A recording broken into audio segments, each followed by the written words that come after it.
I'm going to be talking about how to get really good GCSE results or how to survive exams. This is just what I did and what a lot of people did that I knew, which were efficient and just helped. If you don't know where to go when doing your exams, this is from ages like 15 to 16 junior GCSEs. I don't know for A-levels, so I'm only talking on my behalf and what I've done, and just some tips that just help, just in case you're a bit lost. And because I remember sitting doing my revision, watching like tons of these videos online, and I just thought I'd make my own one, just some tips, and see if anyone finds it helpful.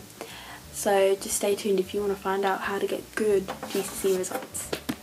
Okay, so before you even contemplate thinking about picking up a textbook, revision guide, whatever, you need to get into the mindset. You need to target yourself, you know, goal settings, aims, targets which you want to achieve at the end, because it's kind of really tough and it's demotivating to try and keep revising and gain something out of the end when you don't know what you want, you know, unless you want it to be a surprise and you don't really care. If you want to do well, you'll set yourself goals just to keep yourself going, you know. When you're revising, what do I want? So set goals like I want a B in maths, I want an A in English, I was predicted a D. In maths, I want to prove my teacher wrong and I want to get my C in maths, you know. And it all helps because, you know, you want a journey at the end of the tunnel, you know, like they say, like at the end of the tunnel. Alright, the next step is to cut out the bad habits. This is more of like a mental step. This is maturing as a person and snapping out of these habits just for 2 months, and then you can go back to doing what the hell you want, you know, getting out of the procrastination, but the doing nothing, setting goals and not achieving them, you know.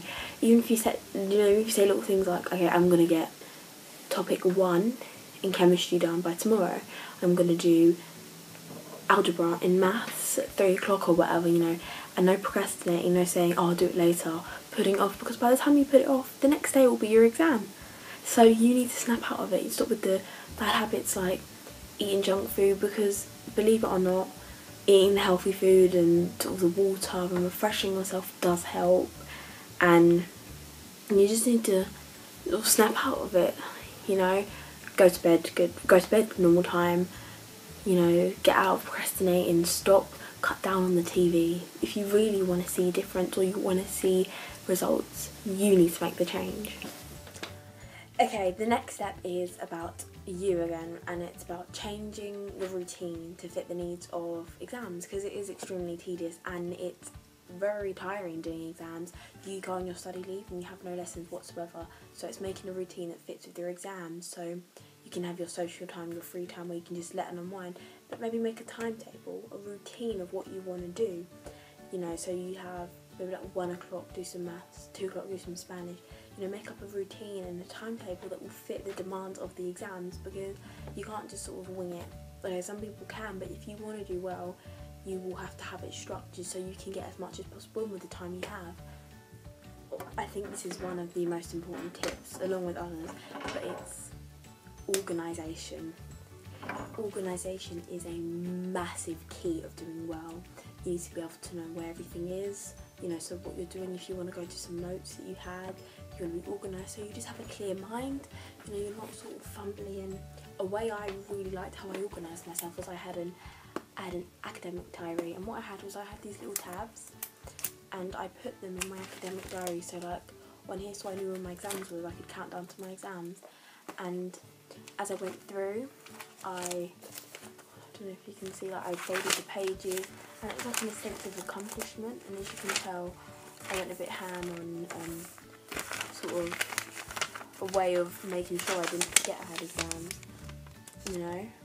So there you go, and I folded it away, and I done that, and it felt a sense of accomplishment. But I had this, and then I had my binders, I had my books, everything set up, so I knew where everything was, and there wasn't that confusion, because it just makes it so much easier. It just flows, and you can just have a clear mind knowing where everything is. It's just one less thing to worry about. All the tips are extremely sort of helpful, but this tip will help with when it comes to learning, and this is about finding an efficient way that you can study or learn and how things go into your head.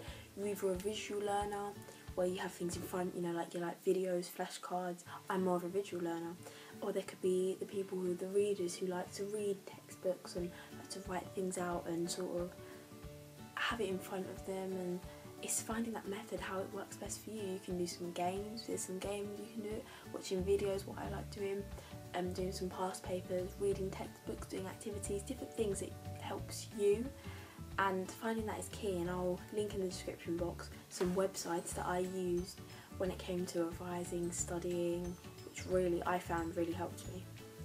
The next tip is these baby study cards. These helped me out a hell of a lot. I put even short notes, long notes, all these different notes on. A lot of them are for science because I started doing them more work in year 10 for my science, and they just really helped because, you know, say you're going out, like anytime I went out I was super on my game, so anytime I went out I brought a textbook, I brought a bag. Say I didn't have time for that, I would put one of these like in my pocket, my jacket pocket, my back jean pocket, and you can just bring in, you can get your friends to test you, you can just write questions and get people to answer them, like they read the question, you answer them, and you can write just little notes, things you forget. There's just really good ways of doing things. You can write math theories. I done with maths, I done conversions because I would always forget them. Just little things that really help you because they're just quick and snappy, and you can just write instead of getting your textbook or your study notes or whatever. It's a really good way of holding it. Another key tip is your learning environment, where all of this learning is going on, because at the end of the day this is where you practice before the big day, before your exam. You want to be able to have easy accessibility to books, computers, anything you need, resources, pencils, even down to things like rubbers and rulers. And so whether it's a library, your school library, because I know my school library would let me come in every now and then, but I used my office and I turned it into a place where I could all be organised and I could just have everything there, so it made the day easier. And here's what I did when it came to doing my revisions in my office. Okay, so here this is my office, and well, like the family office, and this was basically where I sort of set out everything and where I studied. So what I did and how I kept it sort of efficient was what I did. I printed out, because my exams went from June to May, I printed out June to May calendars, and what I did was this calendar was only just for my exams. So I had them and I printed them out, and then so I literally, so if you could see here, so I had like on the 5th English language, just all things that were just for exams, so I could just know and look. And as the days went by I could cross it off, and it was kind of like almost a sense of accomplishment in doing that, so it kind of felt relieving, like you got something out the way. Then here I have my exam timetable. Here once again exam timetable, and what I did is I highlighted sort of the days round, so I knew that, so say on this day I had 2 exams, this I had 3, and here was some clubs that they had at school, just some sort of timetable, some last minute stuff. I had loads of notices, like when I was revising through my books, some stuff that I needed to go over, so with maths and all of that, just some little things, key pointers to remind me of what to do. And it was just good because I could sit there when I was studying and all of that, and I could look and just be like, okay, alright, it's all in front of me, I know what I need to do, I don't need to stress or anything.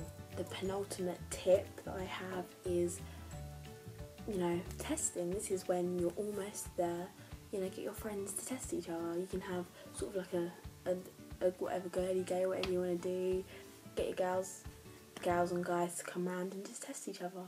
You can pass around past papers, ask some questions, just because something you know, your friend might not know, and something your friend might not know, you will know it. And I done that with my friend, and we went to each other's house and we sat there and we done some past papers, we bounced off ideas, and then I was like, oh, I didn't actually know that, I didn't pick that up in class but she did, and we bounced off each other, and I found that really did help when it come to sort of learning efficiently, because then I was sure and I'd get sort of second feedback, even if it's double checking ideas that you'd have, say about a method in science or something, you can sort of double check with your friend.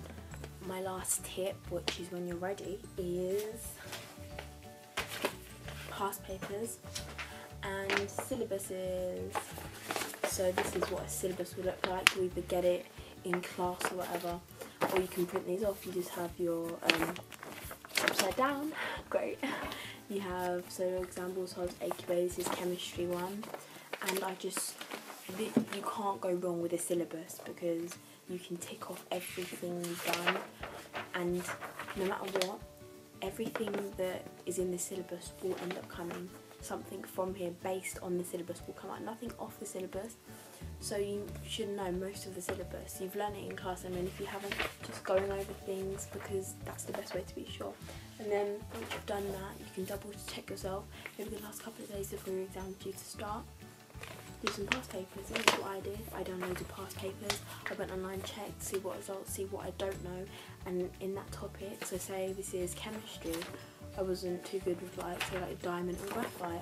I went online and looked at videos for diamond and graphite. How could I improve that? Then I done a different test from a different year, and you hopefully do improve, and it does help a hell of a lot. You can get these, all the ones I printed out, and double.